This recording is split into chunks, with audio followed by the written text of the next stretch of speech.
COVID-19.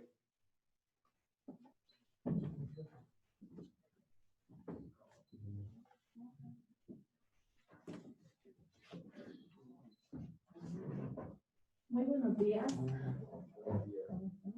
Buenos días, queridos invitados, compañeros de las organizaciones aquí presentes. Soy representante del Comité Nacional, coordinadora del Comité Nacional de Mujeres de la ISP en Ecuador y secretaria de la Mujer de la FENOGOPRE, de la Federación Nacional de Consejos y Gobiernos Provinciales del Ecuador. También presido la presidencia del Frente Femenino del Gobierno Provincial de Pichincha, donde yo trabajo. Bueno, el tema que es sobre la seguridad y salud en el trabajo en tiempos de COVID, la constitución, fortalecimiento y funcionamiento de los comités paritarios de seguridad y salud en el trabajo, en todas las instituciones y empresas públicas con competencia plena en la protección del COVID-19. Tendría que decirles, pues, amigos, de que la mayoría en este tiempo de COVID, la mayoría hemos sido mujeres que hemos estado en primera línea, dando seguridad, dando todos los medios necesarios para salvar vidas en este tiempo de COVID. Y muchas instituciones pues no les han protegido, tanto a hombres como mujeres. No ha habido la protección necesaria para que ellos puedan desarrollar su trabajo. Esto es mascarillas, guantes, algo que eso debe ser lo básico para que una enfermera, una doctora, de los primeros auxilios a los compañeros que estaban enfermos de COVID. Eso ha venido repercutiendo todo el tiempo en las mujeres. Y como les digo, nosotras las mujeres hemos dado la cara, hemos dado al frente. Hablo también de Misión Pichincha o de Pichincha Humana del gobierno de la provincia. No se ha descansado un solo día de la pandemia.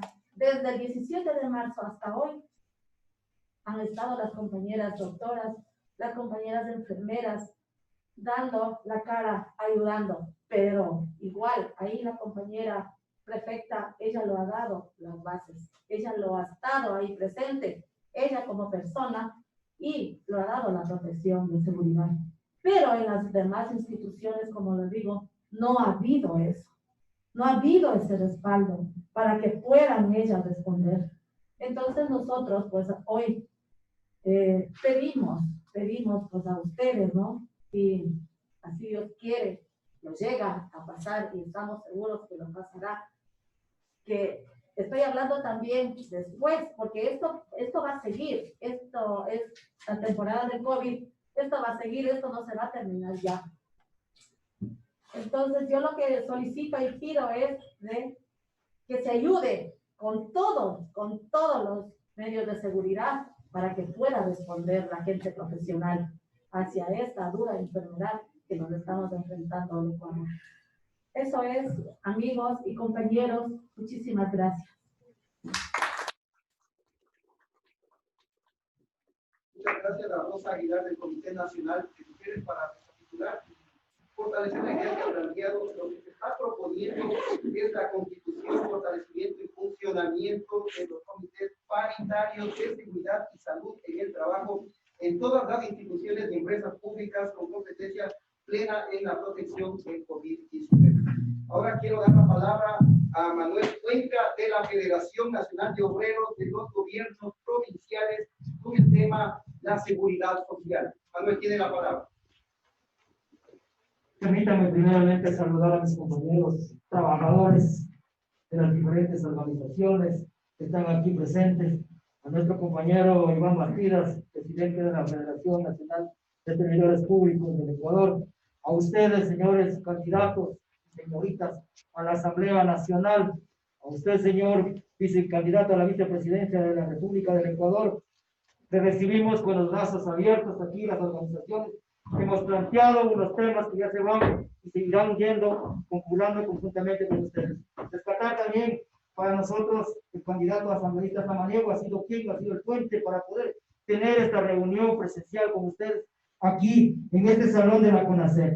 En el cuarto punto, en el cuarto eje que dentro de la agenda común nosotros hemos planteado, hablamos de la seguridad social, una reforma a la ley del seguro social, independiente del Estado, independiente, que sea dirigida por los mandatarios, por los que somos dueños del seguro social. Porque en los últimos años se ha venido viendo que la caja del seguro social ha sido una caja chica y nos deben miles de millones de dólares. Y algunos de ustedes que están como asambleístas, que están también en funciones, ustedes saben cuánto nos deben. Entonces, ¿qué planteamos nosotros como organizaciones de los servicios públicos, de la parte pública? Porque dentro de sus programas de trabajo no se habla del servicio público.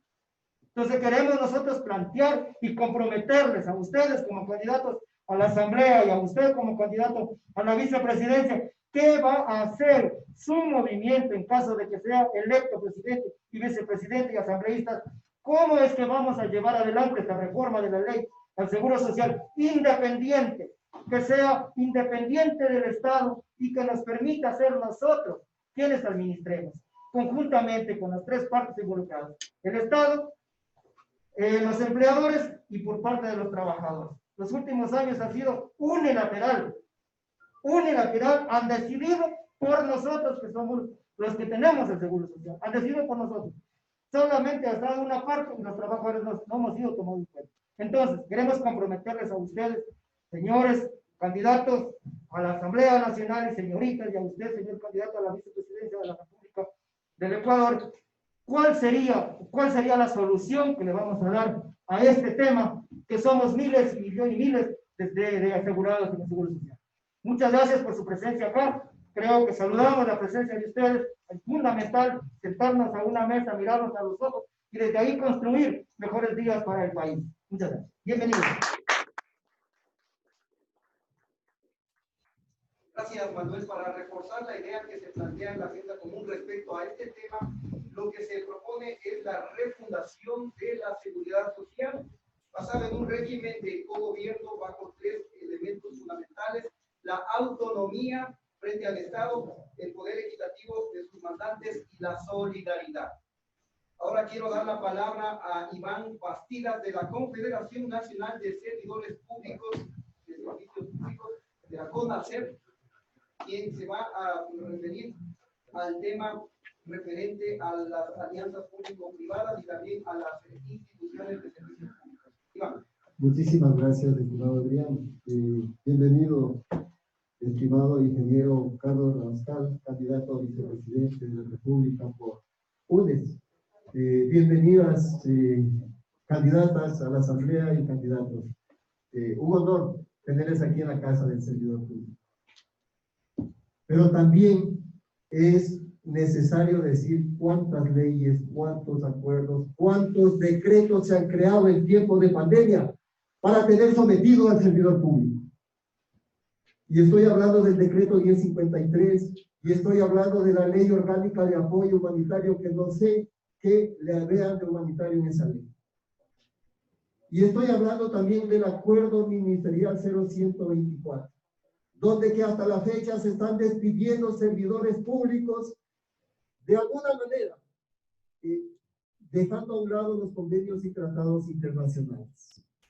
Eso significa que no ha habido respeto ni siquiera para la estabilidad de los servidores públicos. Sin tomar en cuenta que anteriormente también se había aplicado, como hoy se está aplicando el acuerdo ministerial 0124, anteriormente se había aplicado el decreto ejecutivo 803.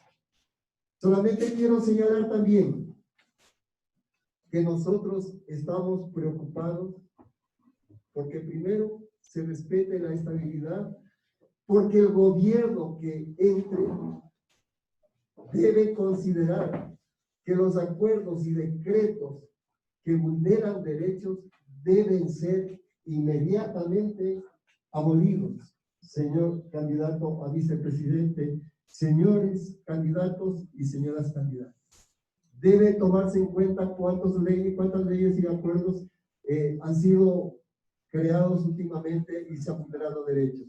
Nada más señalar que los servicios públicos, en manos públicas, es lo que quiere el pueblo. No podemos privatizar los servicios bajo ningún punto de vista porque esto encarece la calidad de vida de nuestros compatriotas. Los servicios públicos cada vez más subirán si es que están en manos públicas. Nosotros queremos también conocer qué criterio tendrán los candidatos frente a las privatizaciones de los servicios públicos. Una vez más, bienvenidos a la Casa de los Servidores Públicos y siéntanse como justamente ustedes van a ser servidores públicos. Muchísimas gracias. Gracias, Iván.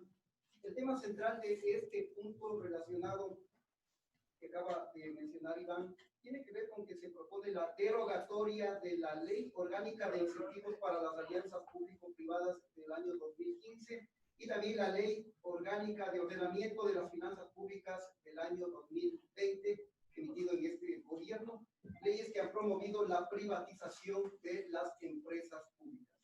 Bien, una vez que han intervenido todos los delegados de las distintas organizaciones, quiero cordialmente dar la palabra ahora al candidato a la vicepresidencia de la República, Carlos Rabascal, para escuchar cuáles son los compromisos en este caso de UDES, frente a las propuestas que han planteado el día de hoy los representantes de las organizaciones de trabajadores.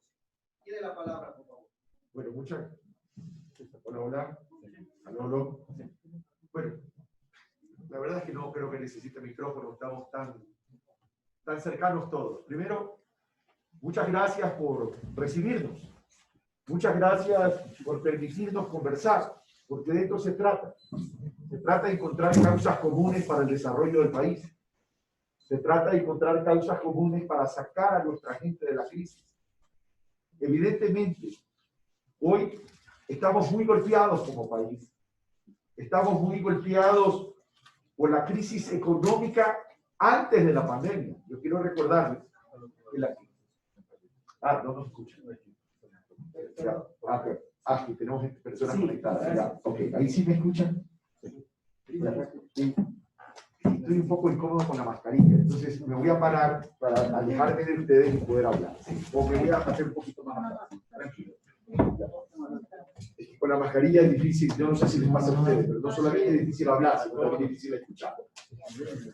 Bueno, el país está atravesando una crisis tremendamente delicada. Y no solo es por la pandemia. Y esto creo que tenemos que tener conciencia todos. Es el modelo económico que se ha venido aplicando en este ejercicio gubernamental de la presidencia del señor Moreno, y yo digo un cogobierno de Moreno y Lasso. Yo les recuerdo que la economía ya estaba en recesión. Estábamos viviendo un proceso de deflación. Y una economía en recesión ya había originado una serie de despidos, tanto del sector privado y en algunos casos también del sector público, que después se agudizó en el sector público. Luego, con la venida de la pandemia, la crisis económica que tiene incidencia social, toda herramienta económica tiene incidencia en lo social, también agravó el tema de la economía y agravó el tema del trabajo. Durante mucho tiempo hay un debate en el país. Y ese debate en el país es cuál modelo económico, cuál modelo de desarrollo se tiene que llevar a cabo. Y aquí hay, para el 7 de febrero, un choque de trenes ideológico. Y esto es lo que tenemos que tener presente. O es un gobierno que no establezca como prioridad al Estado, porque para aquellos el Estado es obeso, para nosotros el Estado debe ser fuerte, presente, eficiente, eficaz, oportuno y solidario. Para aquellos que creen que el Estado es obeso, entonces no hay otra solución que irlo achicando. En otras palabras, ir restar hasta que casi lo está. Y eso nosotros no lo aceptamos. Para nosotros el Estado es importante. Yo no hablo de un Estado obeso, pero sí hablo de un Estado fuerte. Nosotros hablamos de un Estado fuerte, eficiente, eficaz, oportuno y solidario. Y ustedes muy bien lo han dicho. Hoy, si no tuviéramos Estado, por ejemplo, ¿cómo hubiéramos podido intervenir en el mundo entero? en esta grave crisis de la pandemia. Mientras los países en el mundo están interviniendo, inyectando recursos económicos, monetarios, para poder proteger la vida, la salud, la educación, la producción del empleo. Lamentablemente aquí en el Ecuador, es un gobierno que no entiende la importancia del Estado, que es lo que ha hecho, debilitar el Estado. Y lo que es peor, y es ahí donde yo creo que vamos a compartir aquella indignación, es que en medio del pico de la pandemia más elevado, cuando nuestra gente se estaba muriendo y estaba siendo enterrada en cajas de cartón, se tomó $2.000 millones, casualmente de la salud pública, casualmente de la educación pública, para pagar anticipadamente una deuda externa que vencía en el año 2022 y en el año 2023. Ahí está la diferencia. Un Estado que privilegia a los banqueros internacionales, que aún, sabiendo que hay que honrar las obligaciones, por supuesto, les anticipa el pago en desmedro de qué? No solamente de ustedes, los trabajadores y servidores públicos, en desmedro de un pueblo, en desmedro de un pueblo, de una sociedad, de la esencia misma de una república que es el pueblo ecuatoriano. Eso nosotros no lo podemos aceptar. Entonces, parto diciendo esto, porque tenemos que establecer las prioridades. Estado sí, eficiencia también, eficacia también, oportunidad y solidaridad también. Nosotros, dentro casualmente de nuestra propuesta de trabajo digno, concebimos la propuesta de trabajo digno a partir de la estabilidad.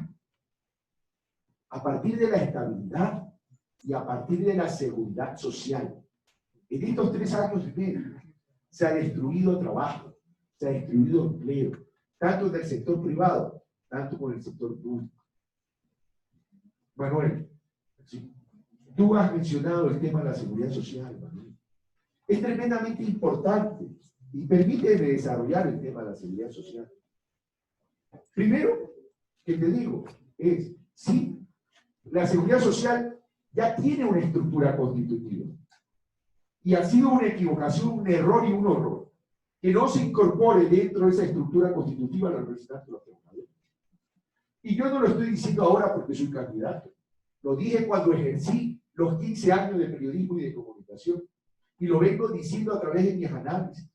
No puede ser que el representante de los trabajadores en el Ecuador no esté formando parte de ese directorio, de ese consejo directivo. Y eso hay que corregir. El tema no pasa tan solo por leyes. El tema no pasa por normativas escritas. Si el mundo dependiera de los escritos tan solo, créanme que el Ecuador ya fuera un país desarrollado y la humanidad fuera distinta. El tema pasa por voluntad y decisión de carácter político. Y esa voluntad y decisión de carácter político es respetar aquello que ya está establecido. Así que los representantes de los trabajadores se tienen que incorporar. Ahora bien, se habla mucho del modelo de la seguridad social. Algunos hablan de privatizar la seguridad social, evidentemente eso lo hablamos nosotros. Nosotros lo que hablamos es de mejorar los sistemas y el modelo de la seguridad social. Pero ¿cuál es el principal elemento para que una seguridad social funcione? Los aportes. Estos despidos masivos que permitió la aprobación de esta mal llamada ley humanitaria, que entre paréntesis tengo que aclarar y precisar que el bloque de legisladores de la Revolución Ciudadana votó en contra de esa ley, Una de nuestras propuestas, casualmente, es derogar, echarnos abajo esa ley mal llamada humanitaria que, como bien dijiste tú, Iván, de humanitaria no tiene absolutamente nada, porque precarizó, estableció modelos de flexibilización laboral y redujo el ingreso de los trabajadores en el sector privado hasta el 50%. Pero ustedes, los trabajadores, los servidores del sector público, ya les venían también reduciendo los ingresos. Es decir, si bien nominalmente se les redujo, si no me equivoco, era entre 20 y pico o 25%, en términos efectivos va más allá del 25%. Entonces ahí tenemos un serio problema.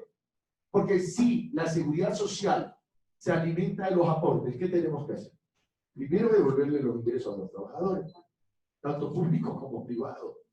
Y segundo, una disminución de una destrucción de empleo, de trabajo, de más de 620.000 plazas de trabajo, de los cuales se destruyó más de 300.000 plazas de trabajo con seguridad social, con dignidad.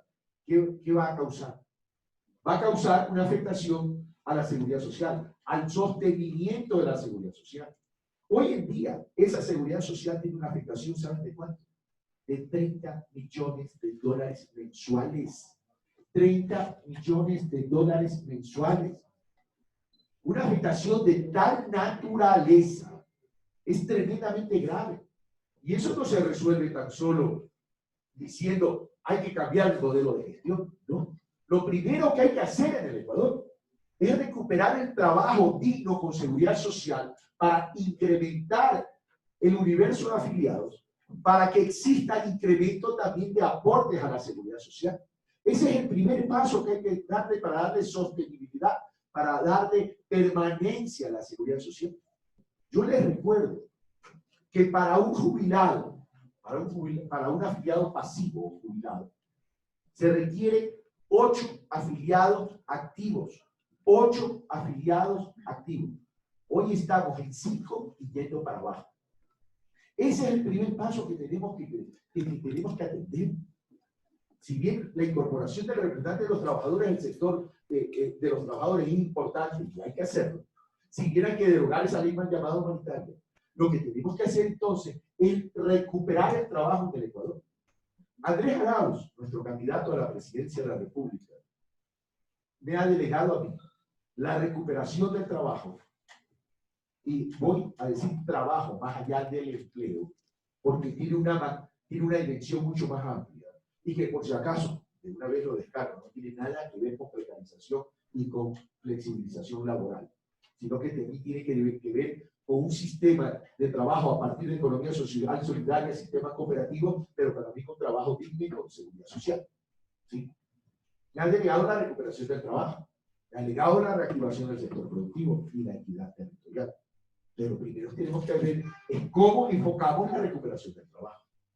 Rafael Correa, en los 10 años, generó 1.243.000 trabajos adicionales e incrementó el universo de los afiliados.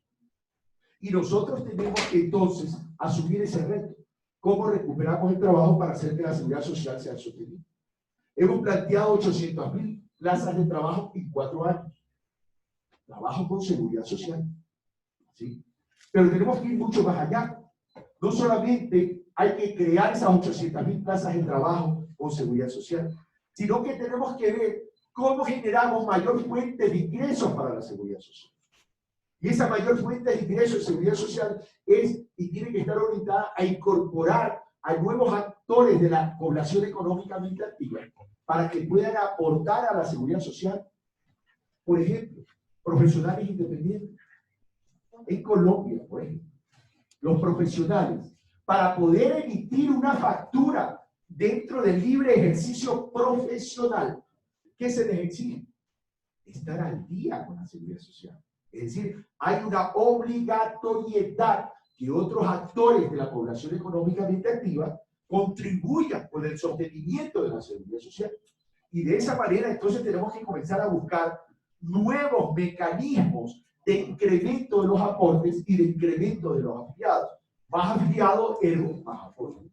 Más afiliados, más aportes, ergo, más sostenibilidad. Y luego pasamos a una instancia posterior. Y esa instancia posterior es ya el manejo y la gestión de la seguridad social. Porque si no actuamos rápido dentro de este repensamiento de la seguridad social, significa que poco a poco va a haber menos afiliados, ya no 5, sino 4 o 3. Y no vamos a poder mantener y sostener a nuestros jubilados con una jubilación digna.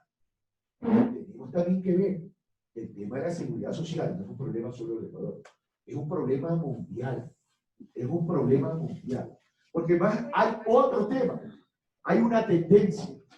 Allí hay una tendencia de envejecimiento de las poblaciones. Entonces, esa tendencia de envejecimiento de las poblaciones, tenemos que ver cómo la resolvemos. Porque vamos a tener más jubilados o más afiliados mayores que afiliados jóvenes. Por eso es que necesitamos, dentro de nuestra propuesta de 800.000 trabajos dignos, generar 400.000 trabajos dignos con seguridad social en los jóvenes menores de 29 años. Y eso es importante, porque esos jóvenes menores de 29 años, que son profesionales o actores dentro de la economía, son los que el día de mañana van a sostener la seguridad social. Y tenemos que seguir incrementando. Y cuando hablemos de la seguridad social, y cuando hablemos de los distintos actores que aporten a la seguridad social, cuidado, caemos en el error, Manuel Rosa y amigos y compañeros, de solo pensar en el trabajo urbano, de solo pensar en el trabajo urbano, de solo pensar en la seguridad social desde la óptica de lo urbano, y nos olvidamos de la ruralidad que representa en el Ecuador entre el 38 y el 39% de nuestra población.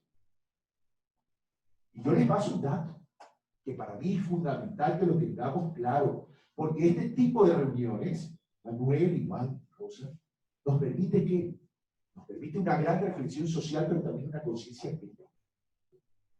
El sector agropecuario representa el 12% del tamaño de la economía y genera el 30% del trabajo en el Ecuador. Pero apenas de ese 30%, el 11% es trabajo de calidad. Entonces, evidentemente, el sector rural, el sector agropecuario, no está aportando a la seguridad social. Y esas son las políticas públicas que tenemos que ir generando para corregir estas distorsiones de los modelos y para poder hacer sostenible la seguridad social a partir de una reactivación económica que recupere el trabajo. Por eso es que nosotros decimos derogar la ley más llamada humanitaria. Porque, ¿qué son los trabajadores, tanto el sector público como el sector privado? Y permítanme poner los dos frentes, porque nosotros tenemos que generar un modelo sostenible para los dos frentes, no solo para el sector público, también para el sector privado. ¿Qué son los trabajadores? ¿Acaso no son representantes de familia? Por supuesto que son representantes de familia. Aquí, o somos padres, o somos madres, o somos hijos. Somos representantes de familia. Y tenemos que darle paz, tranquilidad y estabilidad a esos trabajadores, porque es la única manera de darle paz y estabilidad y tranquilidad a la familia. Por eso es que hemos decidido una cosa que es importante, es inyectar recursos económicos a partir de la intervención del Estado para poder activar la economía. Por eso que cuando nosotros decimos $1.000 para 1 millón de madres de familia que viven dentro de la vulnerabilidad, lo que estamos diciendo es, primero, reivindicar su dignidad. ¿Pero qué van a hacer las madres de familia con esos $1.000? Evidentemente comprar. ¿Y dónde van a comprar? Van a comprar en tiendas, van a comprar en la economía social y solidaria. Es decir, no es un dinero que no se lo va a recuperar, es un dinero que va a dar vuelta en la economía. Y eso nos permite, ¿qué? Nos permite, ¿saben qué? Que esas personas que compran, que consumen, presionan lo que los economistas llaman la demanda agregada. Eso significa, hace crecer la producción. Y a mayor producción, mayor empleo. Y a mayor empleo, mayor aportes a la seguridad social porque le estamos dando estabilidad. Tiene un efecto directo, entonces, en el crecimiento económico. Igual cuando nosotros hablamos de generar una inversión de $3.000 millones, inversión intergubernamental, para articularlo con los gobiernos autónomos descentralizados, llámense municipios, llámense prefecturas, ¿qué estamos haciendo? Esos 3.000 millones se van a invertir en proyectos de agua potable, alcantarillado, gestión de residuos, que tienen que ver con saneamiento ambiental, que tienen que ver con viabilidad, que tienen que ver con construcción de canales de río. ¿Qué vamos a hacer? Generar trabajo. Y a trabajo de calidad. Pero adicionalmente, cuando se genera trabajo, ¿qué va a pasar? Esos trabajadores van a tener ingresos y van a poder seguir aportando a la seguridad social. Y además resolvimos problemas importantes en las ciudades. Entonces, eso quiero que ustedes lo tengan claro. Resolver primero es la recuperación del empleo a partir de la reactivación económica para poder recuperar esa gran brecha que hay en este momento de afectación en la seguridad social, que es de $30 millones mensuales. Ni siquiera quiero asustarme con multiplicar los 30 millones por 12 meses. Miren cuánta plata estaría perdiendo la seguridad social. Vamos al sector público. Vamos al sector público. A ver. Primero, nuestra solidaridad con ustedes. Nuestra solidaridad. ¿Y por qué nuestra solidaridad? Porque ustedes han sido maltratados, al igual que también los trabajadores del sector privado. Pero cuando más nuestros médicos de la salud pública, nuestros enfermeros y enfermeras de la salud pública, los tecnólogos y tecnólogas de la salud pública, estaban en la primera línea combatiendo la pandemia, luchando por la vida. No solamente que los despidieron antes, sino que adicionalmente no les pagaban los sueldos y los salarios a tiempo. ¿Cómo puede estar un servidor público de la salud enfrentando en la primera línea de la pandemia, cuando ni siquiera les daban paz y tranquilidad a sus propias familias? No les daban los equipos de protección, no les daban los equipos de protección personal, no les daban los insumos para poder trabajar adecuadamente y poder proteger la vida de los pacientes, que son hermanas y hermanos nuestros ecuatorianos.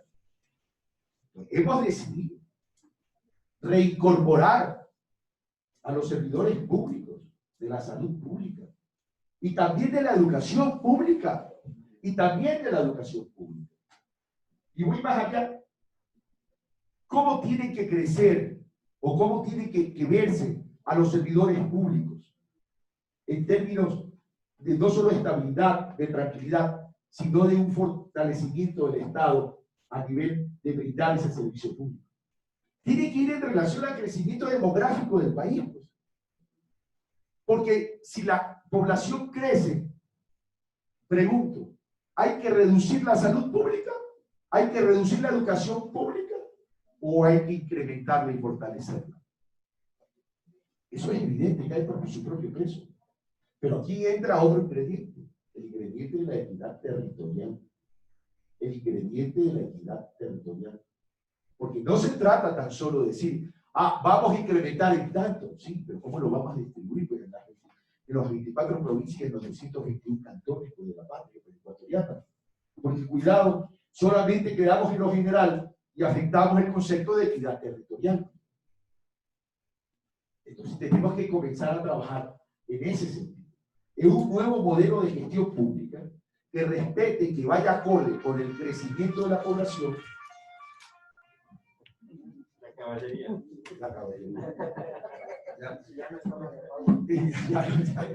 Ya se casó.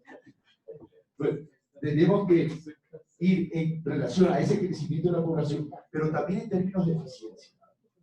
Las mujeres, por supuesto que hay que respetar la equidad de género. ¿Por qué es necesario? ¿Por qué dentro, y no solamente en el sector público, no solo en el sector público, sino en todo? Y sí, confieso, no es un dato que lo tengo, a lo mejor tú, Rosa, ¿verdad? Me lo puedes dar. ¿Cómo está distribuido en el servicio público? ¿Qué porcentaje son hombres y qué porcentaje son mujeres? No sé si lo tienen a la mano.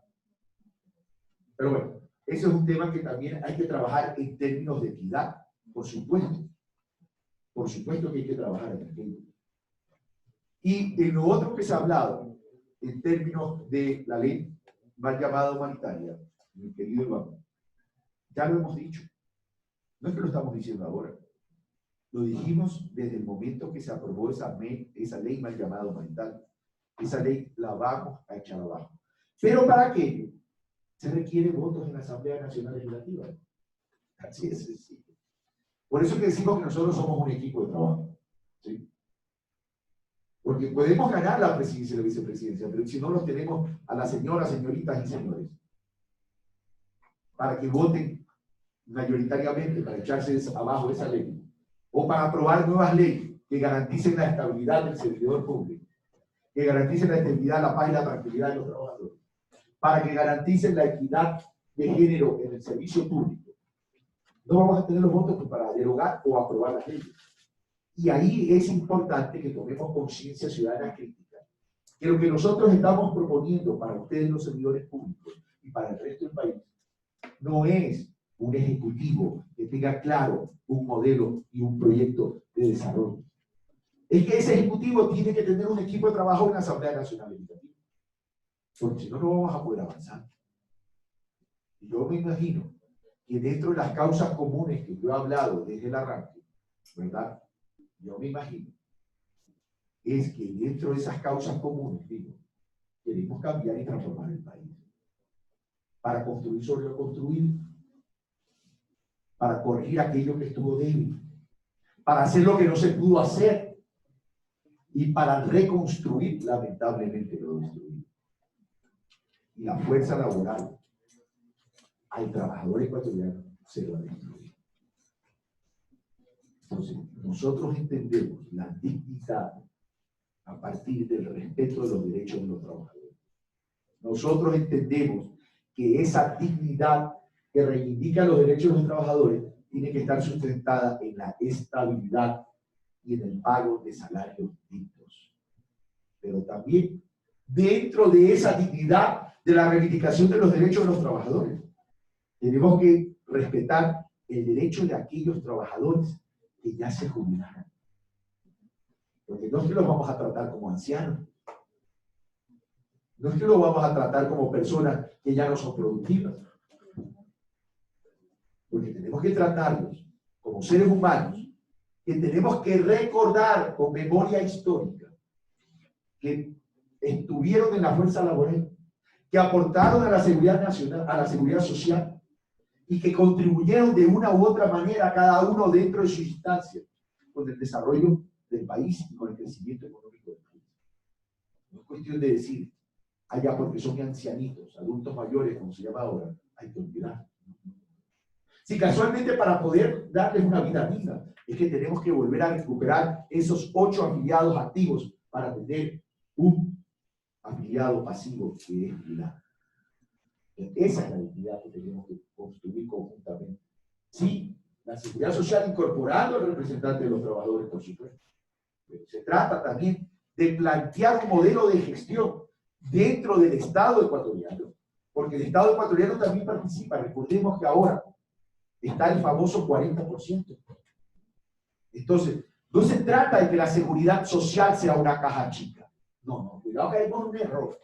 No se trata que la seguridad social se convierta en una caja chica. Pero sí se trata que la seguridad social recupere los recursos económicos a través de la reactivación económica y del trabajo, pero que adicionalmente también entendamos que es que una gran catalizadora del ahorro nacional, y convirtiéndose en una gran catalizadora del ahorro nacional, ese ahorro nacional no puede estar guardado en el colchón, o bajo un colchón, o bajo una almohada, sino que se tiene que invertir, evidentemente, bajo los principios de la seguridad y rentabilidad, que son los elementos básicos de una inversión, seguridad y rentabilidad.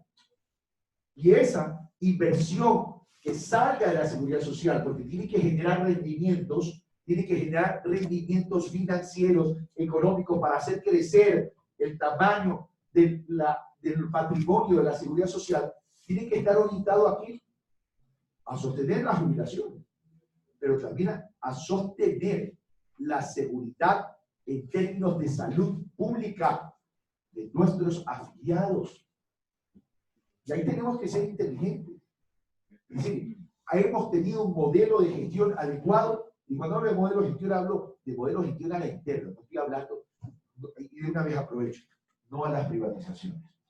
No a las privatizaciones. ¿Ya? Estamos hablando de un modelo de gestión que permita hacerla sostenible. Por ejemplo, ¿qué tenemos que hacer dentro de un modelo de seguridad social? Mejorar la atención primaria de primer nivel y de segundo nivel para poder bajar la estructura de costo. Y eso no significa despedir empleados, sino significa ser más eficientes, porque una atención de salud de primer y segundo nivel dentro de un centro hospitalario cuesta $65 por paciente. Cuando sacamos eso a centros de atención primaria de primer y segundo nivel, que nos puede dar mayor cobertura territorial, que significa más presencia de servidores públicos, ¿qué significa? Costo por paciente de $35 por paciente. Bajamos entonces costos. Somos mucho más eficientes. Y podemos acercar un servicio de calidad hacia quién, hacia los afiliados, que es el propio portugués. Hacia allá tenemos que ir. Privatizaciones rotundamente no, ni de sectores estratégicos, ni de servicios públicos.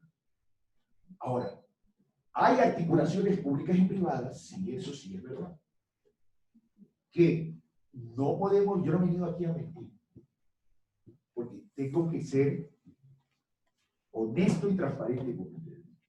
Hay articulaciones públicas y privadas que sí se van a necesitar, porque el país no tiene recursos en este momento. No tiene el volumen de recursos para generar todo aquello que tenemos que hacer. Porque a la seguridad social no solo la sostengo con el servicio público, la tenemos que sostener con los trabajadores privados. 9 de cada 10 trabajadores es privado, 1 es público. Y articulaciones públicas privadas sí se pueden dar para determinado tipo de actividad económica que requerimos que se activen para mejorar las condiciones de vida y que faciliten las condiciones de vida de los ecuatorianos y de las ecuatorianas. Y en ese sentido, vamos a trabajar directamente con los servidores públicos, con los trabajadores, con los sindicatos, para buscar soluciones que nos permitan esa sostenibilidad. Esto no es un gobierno de imposiciones que va a tomar decisiones de arriba hacia abajo. Nosotros hablamos del poder popular, y el poder popular surge de un gobierno del pueblo, por el pueblo y para el pueblo. Por eso es que tanto Andrés Arauz, nuestro candidato a la presidencia de la República, como este servidor Carlos Rabascal, candidato a la vicepresidencia de la República, y como nuestros candidatos a la Asamblea Nacional Legislativa, se encuentran recorriendo el país, ya sea a nivel provincial, ya sea a nivel de sus jurisdicciones, para encontrar estas inquietudes que ustedes tienen y estos planteamientos que ustedes tienen para abrir ese gran debate. No es, como dijo, no me acuerdo quién lo dijo, si Manuel Rosa, que en nuestro programa de trabajo no se considera el tema del servicio público, todo lo contrario, sí se considera. A tal punto que lo consideramos que vamos a restituir a los servidores públicos. A tal punto que lo consideramos que les vamos a garantizar estabilidad y seguridad. A tal punto que lo consideramos que tenemos que decir que el servicio público tiene que crecer conforme crece demográficamente la población ecuatoriana del país, ¿verdad? Y allá tenemos que ir entonces. Muchas gracias por esta invitación. Muchas gracias, no me estoy despidiendo, muchas gracias por esta invitación.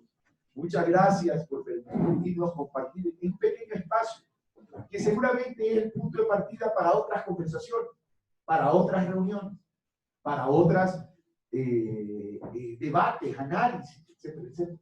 Nosotros estamos hablando que somos perfectos. Seguramente el gobierno anterior no fue perfecto, pero tuvo una muy buena intención.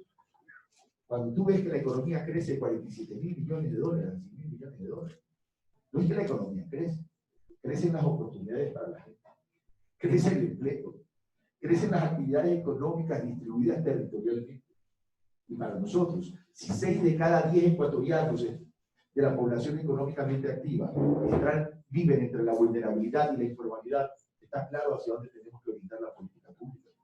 Casualmente, a sacar a la gente de la vulnerabilidad y a la informalidad, volverlos formales, porque es la única manera de hacer sostenible el país. Y nosotros necesitamos un Ecuador factible y ambicioso. Muchas gracias y los escucho.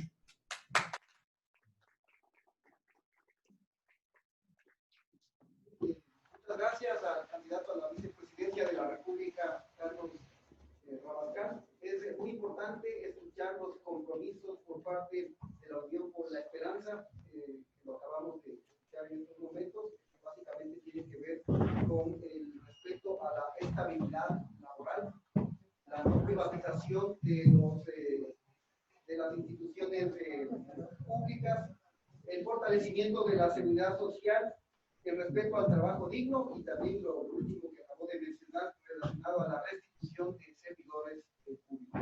Brevemente, si es que hay alguna pregunta por parte de los delegados de organizaciones que no intervinieron anteriormente, pues damos paso. Por favor, para que se identifique a qué organización pertenece y por favor que nos seamos muy puntuales en la pregunta y que no nos desviemos a otros temas particulares de la respectiva organización. Primero, buenas tardes. a la vicepresidencia, señores candidatos asambleístas, compañeros de las organizaciones sociales, señor Iván Bastidas, presidente de la Confederación de Servidores Públicos de nivel nacional, compañeros todos.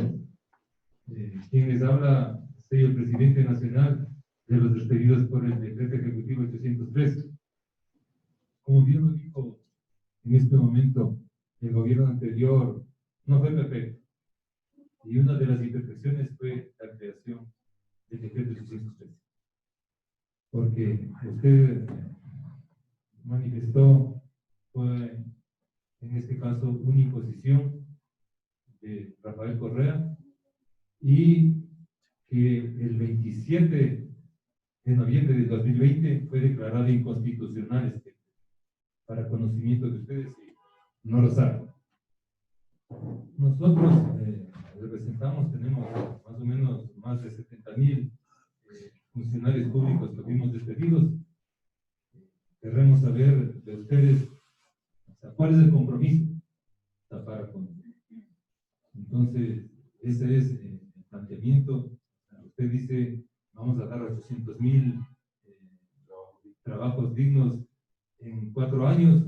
O sea, yo quiero saber de los 70,000, así mismo, no sé si hay un compromiso, aunque sea con el 1%, en este caso de todos los servidores públicos despedidos. Sí me gustaría, o sea, que podamos nuevamente trabajar. Y lo que usted le estoy indicando, para tal vez los señores que están aquí al frente no conocen, pero ya se declaró inconstitucional ese decreto, tal vez usted sí, porque fue conocido ya a nivel nacional e internacional. Entonces, esa era la inquietud, señor candidato a vicepresidente. Gustavo. Sí, Gustavo López es mi nombre. Sí, Gustavo. A ver, Gustavo, por favor, no me llame candidato, llámeme Carlos. Eso nos genera más cercanía. Sí, por circunstancias de la vida soy candidato, pero aquí estamos hablando de persona a persona y mirándonos a los ojos. A ver, Gustavo. Establecer un porcentaje de crecimiento del servicio público, eso merece un análisis de carácter técnico. Yo no vengo aquí para inventar las cosas. Yo he venido simplemente a conversar, escucharlos y plantear soluciones. Es evidente que tiene que crecer los trabajadores en términos de servicio público conforme crece la población, eso lo he dicho. Pero también conforme se establecen los distintos servicios públicos que hay que dar. Por ejemplo, en temas del sector eléctrico, en temas del sector de hidrocarburos, en temas de salud pública, en términos de educación pública, en términos de los gobiernos autónomos descentralizados. Es decir, eso merece más bien, para poder establecer un porcentaje de crecimiento. Yo no puedo decir, si la población crece, por decir algo, en 3%, entonces el servicio público tiene que crecer en 3%, porque no es lineal, sino que tenemos que verlo, cómo distribuimos ese crecimiento, cómo hacemos que ese crecimiento de la población tenga el servicio público que merece ese crecimiento de la población. Y ahí tenemos que entonces partir de ese análisis técnico para ver cuánto crecemos en cada uno de los distintas ramas del servicio público. Por tanto, decirle ahorita, de aventurarme ahorita a decirle un porcentaje, no se lo voy a poder decir. Yo no soy de aquellos candidatos, y ahí sí como candidato, que digo cualquier barbaridad para ver luego cómo lo soluciono. Yo creo que este es un tema muy serio y con tal seriedad tiene que ser respetado y tratado, mi querido Gustavo. Pero de que el servicio público tiene que ir creciendo conforme crece la población, sí. Porque además hay otro ingrediente, cómo lo distribuyo territorialmente. Entonces, no es tan sencillo como para decir 2 más 2 son 4. ¿Cómo distribuyo ese servicio público a nivel territorial? ¿Cuánto pesa el gobierno central? ¿Cuánto pesa, los gobiernos autónomos descentralizados? ¿Y cuánto pesa la empresa pública? ¿Sí? Y dentro de eso, ¿cuánto pesa la empresa pública? ¿Cuánto pesan los sectores estratégicos? ¿Sí? ¿Y qué tipo, además de demanda de trabajadores o servidores públicos se requieren? Porque no es lo mismo un servicio público de aseo que un servicio público muy especializado dentro del campo energético, dentro del campo de hidrocarburos o dentro del campo de algo mucho más especializado. Entonces tenemos que comenzar a ver cómo resolvemos ese problema de forma adecuada, de forma planificada y evidentemente de forma responsable. Lamento, Gustavo, y discúlpeme, mi querido Gustavo, de no poderle dar un porcentaje, pero yo digo las cosas como son. Muchas gracias. Bien, muchas gracias. Si existe alguna otra inquietud, Yo la voy a tomar. ya. Adelante. Muy breve, por favor, y concisa la pregunta.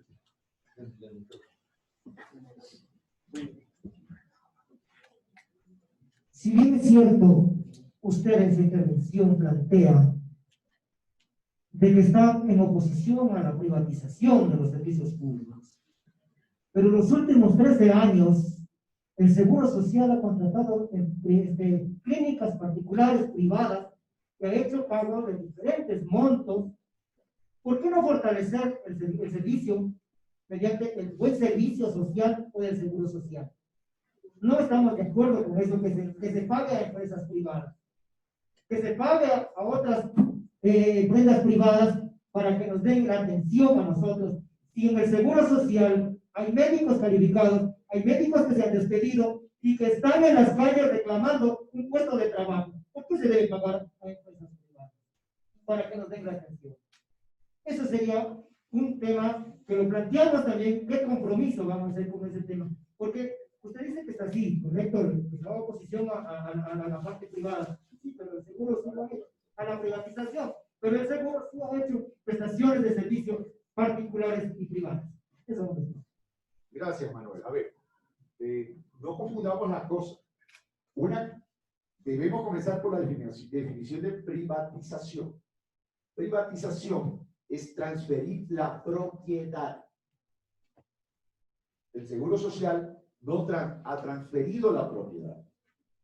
Lo que Manuel me dice es, no hay que contratar a privados como proveedores, ahí no se está transfiriendo propiedad. Lo que está yendo es a que no se contraten a sector privado como proveedores de la seguridad, de la seguridad social. En este caso, el tema de salud, me imagino que usted se refiere, porque habla de los hospitales. Pero le voy a hacer el mismo ejercicio de reflexión para tratar de llegar a una conciencia ciudadana crítica. A ver, este tema guarda más o menos la misma línea de pensamiento que con las universidades. Tenemos la suficiente infraestructura de salud pública para atender toda la demanda de pacientes, tanto en lo primario como en lo hospitalario. Esa sería la primera pregunta. O sea, ¿podemos atender toda la demanda de pacientes? Yo creo que no, sinceramente le digo. Yo creo que no. No sé si usted tiene algún análisis, investigación del tema, pero yo creería que no. Entonces, esto también pasa, como decir, no hay que traer médicos extranjeros, especialistas. Yo me reuní con la Federación de Médicos y yo les pregunté, ¿tenemos los suficientes especialistas para atender las especializaciones que el Ecuador requiere de acuerdo a los indicadores de movilidad del país? La respuesta fue no. Entonces, ¿qué hace? Esperamos 4 o 5 años para tener listo la cantidad de especialistas o tener listo la cantidad de centros hospitalarios para poderle dar un servicio a nuestra gente. Y nos cruzamos en la mano hasta tener allá. ¿Y qué le decimos a los pacientes? Tenemos que esperar, porque como no queremos contratar al sector privado, como no queremos traer médicos del extranjero para cubrir los déficits que tenemos, entonces tenemos que esperar hasta tener. Entonces no confundamos. Privatización es transferencia de propiedad y lo otro es contratación con el sector privado de proveedores para satisfacer las necesidades de los pacientes, que son ciudadanos y ciudadanas.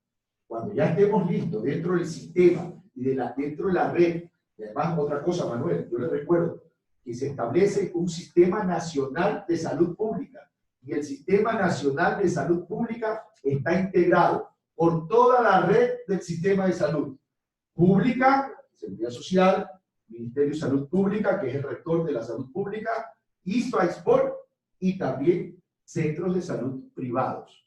Es decir, eso ya está establecido. Lo ideal sería, claro, lo ideal sería que el Estado ecuatoriano tenga toda la infraestructura necesaria para poder atender. Pero vuelvo a preguntar, para generar ese ejercicio de reflexión, ¿estamos listos para atender toda la demanda o no estamos listos para atender toda la demanda? Eso por un lado. Por otro lado, ¿cuál es la inversión que necesitaríamos, señor Manuel, para tener la cobertura de todos los centros hospitalarios y de todos los centros ambulatorios de primer y segundo nivel para que sea manejado por el Estado ecuatoriano, no solamente a través de la seguridad social, sino también a través de todo el Sistema Nacional de Seguridad de Salud Pública? ¿Cuánto necesitaría el país y en qué tiempo lo podríamos lograr? Entonces, no es cuestión tan solo de una idea o de un deseo o de un anhelo, es cuestión también de factibilidad en un horizonte de tiempo. Porque esa inversión, ¿qué va a generar? Esa inversión va a generar también el mantenimiento de esa inversión. Y eso nos va a generar un gasto corriente.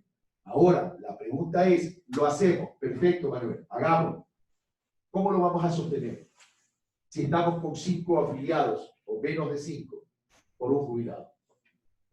Entonces, tenemos que ir resolviendo los problemas de forma estructural para casualmente alcanzar esos niveles de factibilidad y viabilidad. Porque si no, cuidado, la enfermedad va a ser más cara que el remedio. ¿Vale? Te lo digo con todo respeto y con todo cariño. Bien, muchas gracias, Carlos. Debido a que se nos ha ido el tiempo y debido a que Carlos y los candidatos a asambleístas... Sí, pero solamente la señora ha pedido la palabra y para ser equitativo, las 2 señoras han intervenido 2 caballeros, que intervengan las 2 señoras y terminamos. Gracias. Muy buenas tardes, Carlos, compañeros candidatos asambleístas. Es un gusto para la Confederación tenerles acá y que, sobre todo, tenemos varias inquietudes y que sean absueltas estas preguntas que tenemos los servidores públicos. Mi pregunta es, tengo 2 preguntas. Sí. Una de ellas es, en caso de que ustedes ganen, ¿qué harían para mermar la corrupción en el país? En los últimos años vemos que los medios de comunicación, televisivos, radio, no hablan de otra cosa que no sea la corrupción. Eso por un lado. Por otro lado, se crearon escuelas del milenio en sitios donde realmente no justificaba que existan, porque no teníamos los medios necesarios para que los niños lleguen hasta esas escuelas del milenio. Y no pudieron ser bien utilizados. ¿Qué se haría para corregir eso? Yo creo que el Ecuador es un país muy rico y que los recursos están siendo mal utilizados. Eso es todo. Gracias. Leonor, gracias por las 2 preguntas. Ya te saliste de la equidad de género, porque los caballeros preguntaron una sola vez. Pero bueno, vamos a lo siguiente. Comienzo con lo último. A ver, ¿de que pudo haber errores? Obvio que pudo haber errores. ¿Hubo acaso las organizaciones de los trabajadores no cometen errores? Por supuesto, todos cometemos errores. Los modelos no son perfectos. Se pudo haber cometido un error. Aquí habría que analizar, porque yo no formé parte del gobierno anterior. No tengo los datos, pero habría que revisar cuántas escuelas están incursas en este tema que usted dice. Primero. Segundo, habría que ver si es así y lo que no se complementó a lo mejor fue el modelo de gestión. Por eso yo hablo de construir sobre lo construido. Por ejemplo, te voy a poner un ejemplo sencillo. Se construyeron proyectos multipropósitos de control de inundación y riesgos, que llamo construir sobre construir. Hoy construir canales de riego secundarios y terciarios. Eso es la continuidad de un proceso. Eso es la continuidad de un proyecto integral. Que las escuelas están lejos. ¿Okay? ¿No será acaso que faltó de pronto dentro del modelo de gestión resolver el problema con sistemas de transporte escolar dependiendo de las distancias, evidentemente, y dependiendo de dónde están ubicadas las poblaciones. A lo mejor faltó eso. Identifiquemos en qué se falló y qué faltó. Porque a lo mejor en algún porcentaje sí hay errores que hay que corregir, y en otro porcentaje a lo mejor hay que complementar el modelo de gestión. Y eso tendríamos que hablar.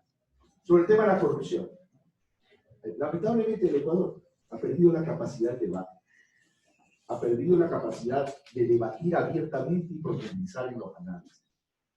Aquí en el Ecuador se habla con una facilidad y con una ligereza de lengua impresionante sobre las cosas.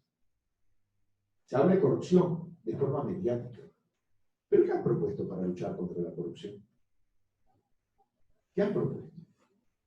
¿Qué proponen los medios? ¿Qué proponen aquellos que hablan contra la corrupción? Este gobierno habló sobre emprender una cirugía mayor contra la corrupción. Lamentablemente la entendieron que cirugía mayor era repartir los hospitales. ¿Y qué pasó? Simplemente se politiza el tema para estigmatizar a unos y salvar a otros. Nada más. Pero yo sí le voy a decir cómo vamos a luchar contra la corrupción, porque yo formé parte de un grupo que le presentó al actual presidente un proyecto de política y estrategia de lucha contra la corrupción, partiendo de procesos de transparencia sustentado en una participación ciudadana organizada. Transparencia que no existe. Y bueno, ahora usted me lo pregunta, porque tiene que ver también con el sector público.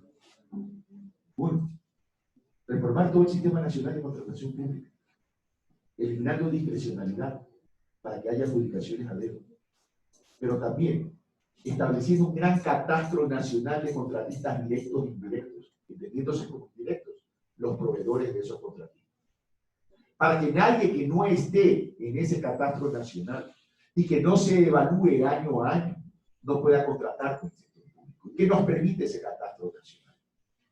Primero, saber quiénes son, cuál es su patrimonio, cuál es su situación financiera, cuál es su récord de cumplimiento en lo público y en lo privado, cuál es su récord de cumplimiento con el SRI, con la seguridad social, qué porcentaje de contratación pública está acaparando para asegurarnos que no haya concentración, porque el espíritu de una licitación casualmente es democratizar pues, la contratación pública, que no es otra cosa que democratizar que las oportunidades que genera el Estado ecuatoriano con los sectores privados, llámense profesionales o llámense corporativos.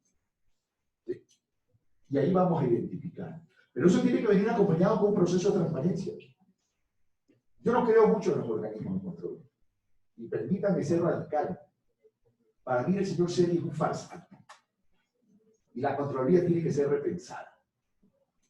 Porque ¿qué me sirve salir a hacer show mediático cuando los problemas están ya armados? Acusa a unos y salva a otros. Yo por eso prefiero que la contraparte, el corrector en democracia sea la población ecuatoriana. Y esos procesos de transparencia tienen que ser utilizando estas plataformas, publicando abiertamente, no solamente las condiciones y los términos de referencia al contrato, objeto, monto, forma de pago, financiamiento, etcétera, etcétera, los cronogramas, etcétera. Pero hay algo que es importante, que nos publiquen para tener acceso a esa información. ¿Cuáles son los rubros de los contratos, dependiendo de la categoría del contrato, evidentemente? Y los precios unitarios de esos contratos, para poder comparar y establecer si esos precios unitarios tienen distorsión en relación a los precios unitarios de los mercados locales o del mercado internacional en caso de que amerite esa contratación. Y establecer un seguimiento y un monitoreo de esos recursos del servicio de la contratación pública.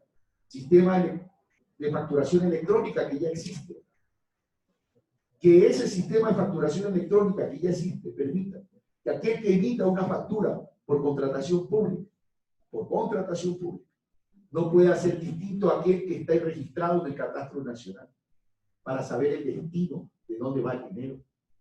Y que adicionalmente esté codificado no solo con el contratista directo o indirecto, sino que adicionalmente la codificación guarde relación con el rubro y el precio unitario para poder identificar por qué concepto se está dando ese desembolso. Y vamos a saber el destino de esos dineros. De esa manera, no vamos a tener agencias de publicidad vendiendo insumos y vendiendo medicamentos. Ahí podemos prevenir y luchar eficientemente contra la corrupción. Pero también estableciendo una función judicial autónoma e independiente. Pero cuidado, siempre hablamos que la función judicial debe ser autónoma e independiente. Claro, y va a discutir lo contrario. ¿Pero qué estamos haciendo para evaluar a los operadores de justicia?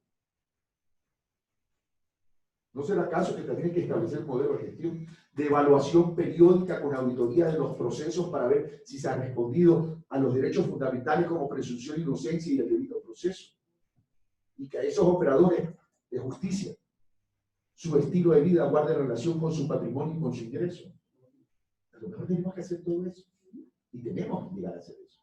Pero por otro lado, percibo que usted es educadora. No sé por qué, pero percibí que usted es educadora. ¿Sí? Bueno, trabajar en un modelo educativo que permita, ¿sabe qué? Construir cultura de la ética y cultura de la legalidad. Y eso lo vamos a hacer con los niños que se convierten en adolescentes que se convierten en jóvenes, y en jóvenes que se convierten en adultos. Para que, incorporando valores democráticos, esa cultura de la ética, esa cultura de la legalidad, ese sentido de pertenencia de los territorios y del país, pueda ser efectivo para ir trabajando en esa lucha contra la corrupción. Medidas de corto plazo, pero también medidas y acciones de mediano y largo plazo. Gracias.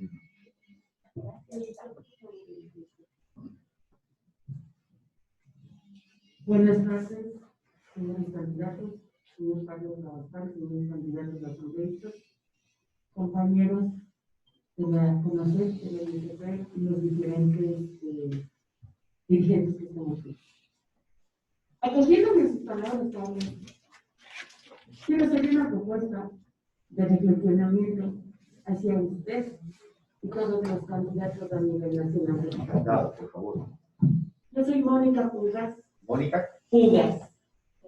Soy vicepresidenta de la Asociación de los Despedidos de los Decretos. Pulgas. Puga. Pulgas. Y apellido Guayaca. Usted Guayaca como yo. Mi madre. Claro, Puga es apellido Guayaca, claro. Solo 4 haremos en el país. Quiero cogerme a sus palabras. Dice que son 5, que no son 4. No, Pulgas hay una Puga hay una Puga 4. Hay mi mamá que no nos cree. Manuel dice que va a pedir una certificación de registro civil. Las que quieran. Acogiéndome sus palabras sobre la corrupción y sobre el modelo que va a funcionar un gobierno en caso de ganar. Yo le quiero dejar en un papel de su pensamiento en especial. ¿Qué va a hacer con las víctimas del decreto 813? Hablamos del decreto 813 y muchos lo han permitido hablar, pero nunca, jamás se han puesto a analizar que ese fue un decreto de lesa humanidad que dañó a más de 70,000 servidores públicos, los mismos que se quedaron sin casa, sin empleo, sin familia. Muchos se suicidaron, muchos se mataron porque no tenían la fuerza y la fortaleza para asumir que nos dejaron sin trabajo. Muchos padecían enfermedades terminales y el decreto acabó con esas vidas. Nos dejaron a nuestros hijos con una educación que hoy en día solamente tienen bachillerato. Yo no quiero dejarle la lástima.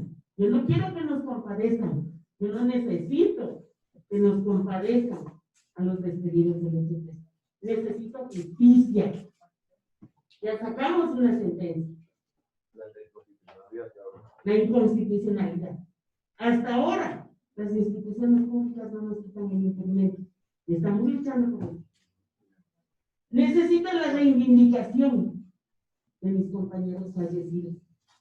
En el gobierno de Correa nos trataron de ladrones, de corruptos, de sinvergüenzas. Nos echaron a la policía, nos sacaron con la policía y el ejército rastrillándonos en la cabeza para que firmemos. Y luego nos pusieron un impedimento. De por vida no podemos volver a trabajar. ¿Acaso que la gente que salimos somos simples bachilleros? Sacaron a profesionales, economistas, médicos. Usted dice que no hay médicos para atender la salud. No hay suficiente. Si hay, yo le hago una cosa a usted. Si a los médicos, a los mejores médicos que sacaron con el decreto 813, médicos epidemiólogos, que eran los únicos en el país, les quitan el impedimento. Médicos de muchas especialidades, les quitan el impedimento y les permiten volver a trabajar para ver que la salud iba a componer. Y necesito la reivindicación de mis compañeros fallecidos que han dejado muchos mensajes, tanto a la Corte Constitucional como a la Corte Suprema y al presidente de la República, de que hagan justicia. No podemos dejar que esas vidas queden en la impunidad. No puedo permitir que mi país le niegue la educación a los niños y jóvenes de los padres que no tenemos trabajo. A miles de servidores públicos nos despidieron siendo cabezas de hogar, no solamente para nuestros hijos, sino para nuestros padres. Y en mi caso personal, perdónenme que yo me tome esa atención, a mí me deben la vida de mi madre. Y eso se tiene que hacer justicia. No con venganza. No, señor. Las venganzas es para la gente que no tiene criterios de lanzar para un país nuevo, para un país con futuro, para la juventud, para los niños. ¿Y por qué para nosotros no? Nosotros también somos parte de este país. Nosotros también le dimos años de vida a las instituciones públicas. ¿Qué pasa, Carlos? En mi caso, 25 años de aportaciones al seguro y eso es la mayor parte de los ex servidores públicos de nuestro país. Durmiendo el sueño de los justos, ese dinero en el IES, mientras nosotros no tenemos opción a jubilarnos, peor a la atención médica, peor a un préstamo. ¿No se han dado cuenta que han acabado con miles de vidas? Tengo muchísimos compañeros hoy en día pululando por las ciudades en todo el país en calidad de mendigos. Tengo compañeros que en la mente de sus hijos se quedó como el padre y la madre se suicidó, como se ahorcaron, como se dispararon. Eso pido justicia y le dejo a usted. Le dejo esa inquietud.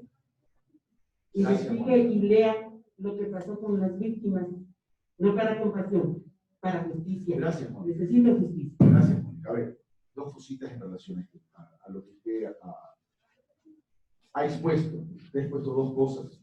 Una que puso como ejemplo el tema de la salud pública, el tema de los médicos. Lamento discrepar con usted en ese punto. Yo no sé si usted maneja estadísticas. No sé cuántos médicos tengan y no sé cuántos pacientes usted tenga en su registro que los médicos puedan atender. Una cosa es un sector de la salud pública, que es la epidemiología. Y otra cosa es el resto de la salud. Entonces, tenemos que hablar del general.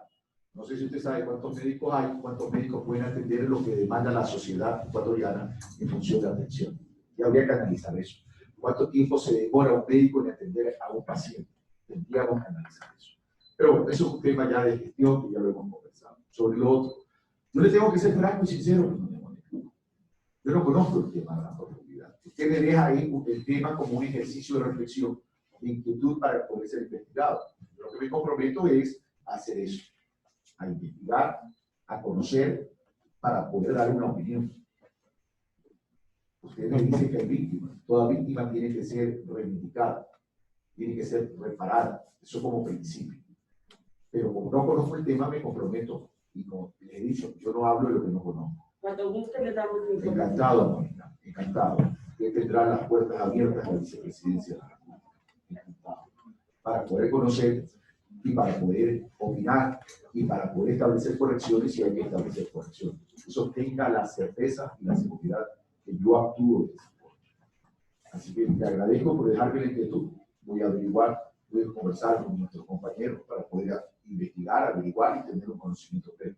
Nosotros tenemos toda la información. Nosotros vamos a conocer de primera mano de ustedes y vamos a sacar conclusiones comunes. Muchas gracias, Mónica.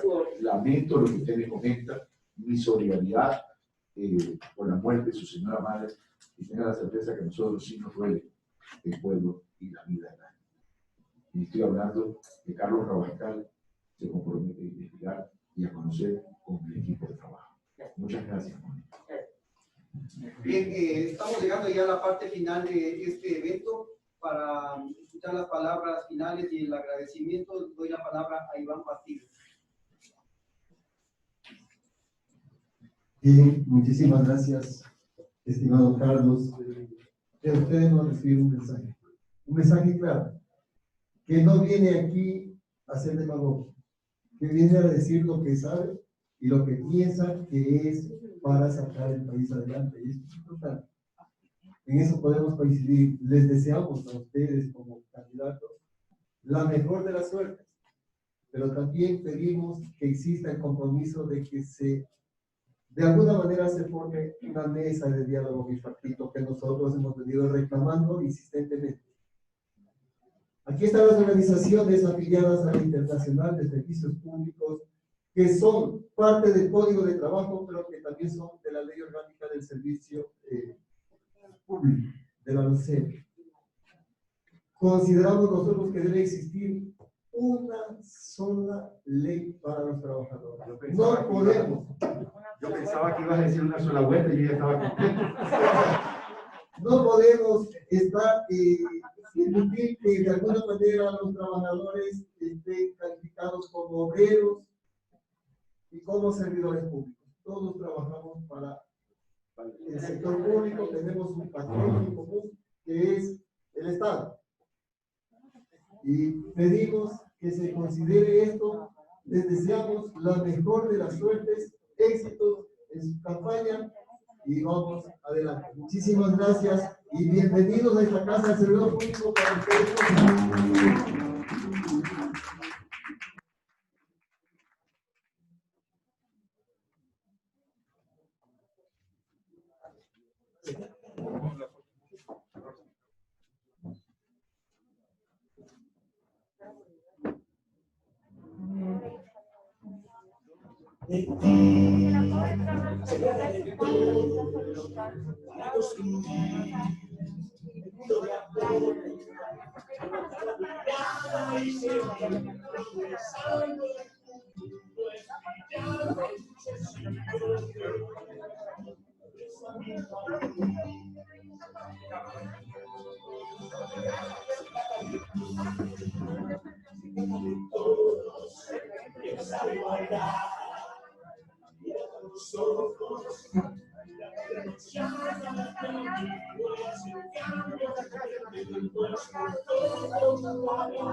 Vamos a recuperar la patria porque se trata de todos.